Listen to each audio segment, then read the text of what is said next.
Flávia, antes da gente seguir com nossos assuntos, eu queria só responder umas provocaçõezinhas que vieram aqui pelo caminho. Uma do Max CP, comentando com o nosso amigo Lucas H., dizendo: acredite se quiser, mas o Pedro se considera sionista. Fiquei chocado quando ouvi ele dizer isso. É tenso. O Max, desculpa, tem uma turma de esquerda que transformou o ato de ser sionista numa caricatura e isso é uma bizarrice, cara. Ser sionista quer dizer considerar que os judeus têm direito a ter seu país. Eu considero que os judeus têm direito a ter seu país. Aliás, eu considero que os palestinos têm direito a ter o seu país e uma coisa não é incompatível com a outra. Aliás, muito pelo contrário. Outros comentários. Douglas Costa, por que Israel pode ter a bomba e o Irã não? Aí, Douglas, eu acho que a resposta é bastante mais complicada. Na verdade, bomba nuclear... Os países que têm a bomba nuclear, a maioria deles não criaram um programa nuclear e desenvolveram a tecnologia e montaram bombas, de fato, tendo tido permissão. A maior parte dos países que fizeram isso entre os anos 50 e 70, isso é o caso de Israel, sem a permissão. Eles foram lá e fizeram. No caso de Israel, quem auxiliou Israel foi a França. A tecnologia nuclear israelense é francesa. Agora, na realidade de hoje, se você bater a porta lá em Riad, em qualquer um dos países do Golfo Pérsico, se você bater a porta no Iraque, se você for no Líbano, na Jordânia, no Egito, se você perguntar para qualquer um desses países se eles sentem ameaçados por Israel ter a bomba nuclear, o que todos vão dizer é não.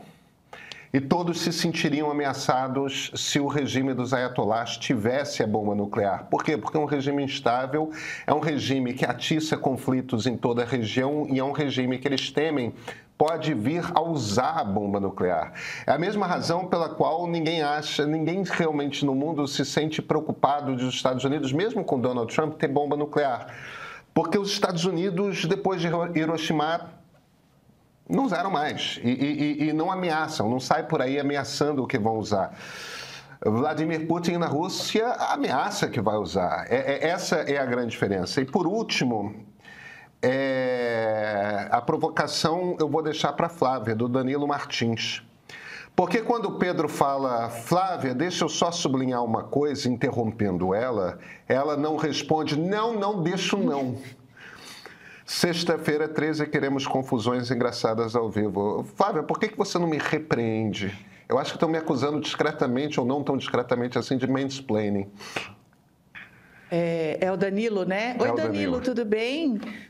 Eu não me senti, assim, ofendida igual você dessa vez. Quando eu me sinto, eu falo. Você fala, não, peraí, não terminei e tal. Mas não, eu achei que ele estava só realmente sublinhando algo que merecia ser sublinhado. Mas podemos brigar. Pedro, vamos brigar aí. Me dá aí algum motivo. Eu acho que as pessoas estão sentindo falta da Flávia Pistola. Exatamente. Querem uma treta na sexta-feira. Eu não vou falar mal do Corinthians, a não ser que a gente comece a falar de futebol, né? Mas aí a gente teria que fazer uma lista dos times que têm relevância.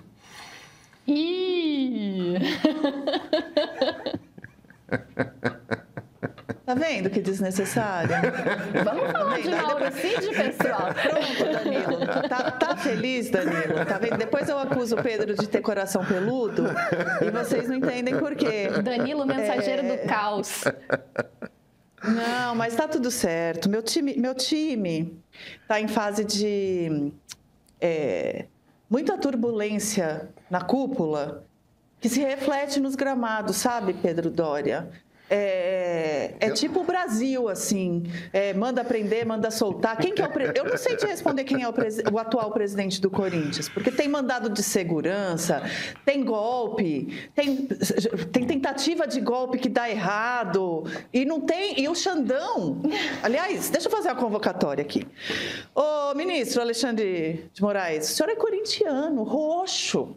Tem outro golpe para o senhor se ocupar. Tá tendo golpe no nosso time.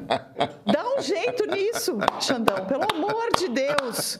Então é isso que eu tenho a dizer sobre o Corinthians no momento. Dorival não está em condições de botar o time para jogar no seu máximo, porque a turbulência na cúpula não deixa. Então eu vou autorizar você a fazer esse tipo de provocação nesse momento. Flávia, o que aconteceu? O que aconteceu hoje em Brasília? O que o Supremo saiu mandando prender, desprender? Como é que funciona esse troço aí? É isso, o Xandão está confuso, porque ele está prestando atenção lá no Augusto Melo e está desconcentrado. Não, aconteceu o seguinte... quer dizer, não vou fingir que eu vou explicar o que aconteceu, porque eu acho que até o momento não tem uma explicação plausível oferecida por nenhum dos envolvidos. Mas vamos lá, vamos tentar. Tem um pedido da PGR de investigação feito para o Supremo Tribunal Federal sobre uma tentativa do ex-ministro do Turismo e ex-primeiro sanfoneiro da República, Gilson Machado, de intervir, de fazer... Como é que chama isso, gente? Não é interferência, enfim, obstrução, perdão, desculpa, fugiu a palavra. De obstruir as investigações da tentativa de golpe. De que maneira? Ele teria agido para ajudar o Mauro Cid a ter um passaporte português para sair do Brasil. A Polícia Federal está investigando, porque o Gilson Machado foi ao consulado em maio, e, segundo as investigações da Polícia Federal, teria sido em nome do Mauro Cid de tentar, então, esse passaporte para o Mauro Cid vazar. Aí, hoje, o Gilson Machado foi preso, né? Vai ter festa junina na cadeia, né? Não sei se ele pôde levar seu acordeão. Mentira, né? Porque hoje rolou um olha a prisão, é mentira, né, Flávia? Então, olha, a prisão é mentira, exatamente por quê? Porque aí a notícia, né, veio breaking news, Gilson Machado preso, breaking news, Mauro Cid é preso. E aí, breaking news, 5 minutos depois, Mauro Cid não é preso, prisão revogada. Nesta madrugada, foi pedida a prisão do Mauro Cid também. E ela foi concedida. O pedido de prisão foi concedido pelo Alexandre de Moraes. Quando a Polícia Federal estava na casa do Mauro Cid, o próprio Alexandre de Moraes revogou esse pedido. Então, não está claro ainda por quê. Porque, assim, o Mauro Cid, no âmbito dessa investigação do passaporte português, já havia prestado esclarecimentos. Então, eu tenho a impressão de que isso é impressão, isso ainda não é informação. Está toda a imprensa de Brasília tentando justamente entender o que foi esse movimento do Alexandre de Moraes. Desde o 12h15 que eu estou aqui no ar, eu confesso que não estou mais tão atenta aqui aos pushes dos portais de notícias, então se já saiu essa explicação, eu confesso que ainda não vi, mas eu sei que até 12h15 estavam todos tentando apurar por que o Alexandre de Moraes revogou. Mas até 12h15, uma das hipóteses era justamente essa. Olha, não, o Mauro Cid já deu explicações sobre esse pedido de passaporte e tudo mais.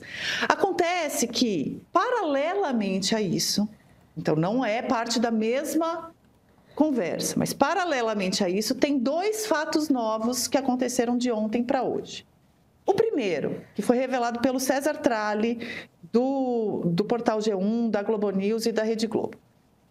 A família do Mauro Cid já saiu do Brasil. Saiu no dia 30 de maio. E isso está na fundamentação do pedido da PGR de prisão do Mauro Cid, tá?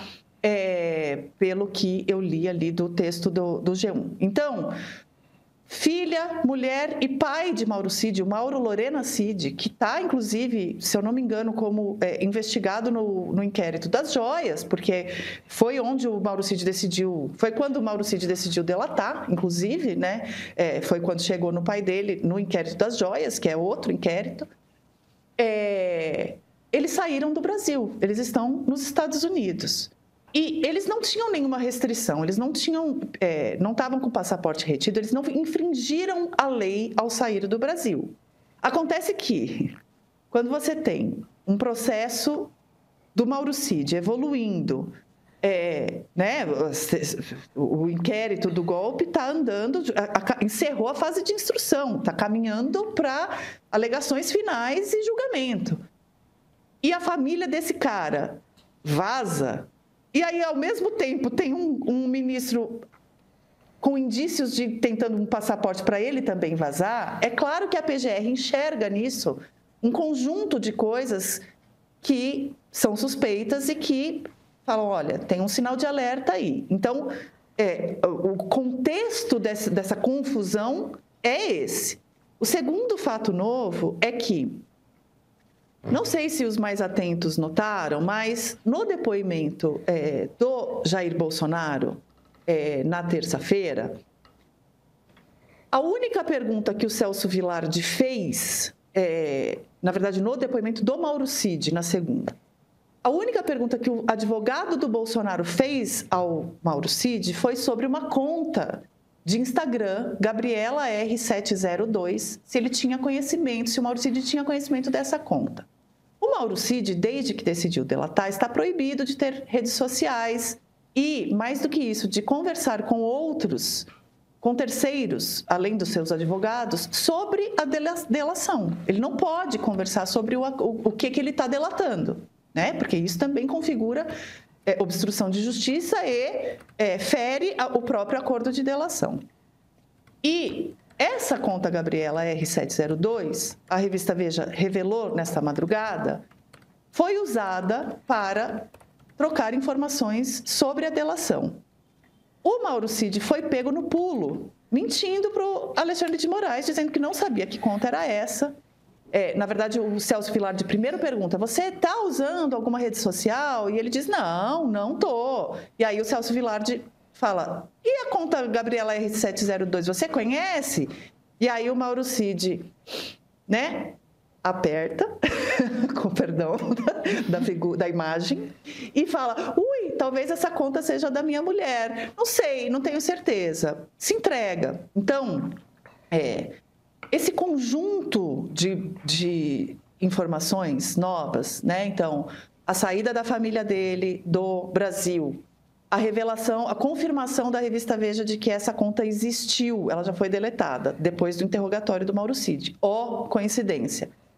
E que foi usada para tratar da delação, tudo isso junto coloca a própria delação do Mauro Cid em risco, que é o sonho dos réus, né? Dos outros réus. Todos os outros réus querem muito que essa delação deixe de ser usada no inquérito, no julgamento do golpe.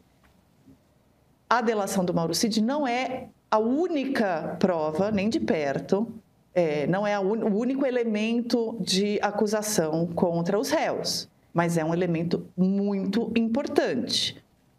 A delação foi corroborada por provas materiais, como tem que ser, como determina a lei. Ainda assim, quando você desqualifica a principal testemunha, né? No caso, ele é mais que testemunha, porque ele também é réu, mas a partir do momento que ele delata, ele funciona também como testemunha dos fatos. Claro que isso enfraquece, né? Então, é nesse contexto todo que sextou e Nossa Senhora do Factual causou e bagunçou a nossa manhã. E é isso que eu tenho a relatar. Não sei se eu consegui minimamente juntar os pontos para o nosso espectador. Botei ela de ponta cabeça num copinho igual o Santo Antônio, Flávia. Ela causou hoje de manhã. Hoje foi. Mas é isso, Pedro. Eu não sei se eu consegui esclarecer alguma coisa. Eu acho ou se eu mais confundi. Não, acho que você super conseguiu. E, cara, a única coisa que me ocorre depois desse relato todo que você fez, Flávia, cara, esse rapaz Mauro Cid, ele não tem nada na cabeça, não? Ele não percebe ele não percebe que deram a oportunidade de ouro de sobreviver sem ir para a cadeia para ele. Ele não resiste. Ele não consegue. Cara, mas não, eu acho que tem dois elementos aí que a gente pode depender dessa confusão que ele provoca.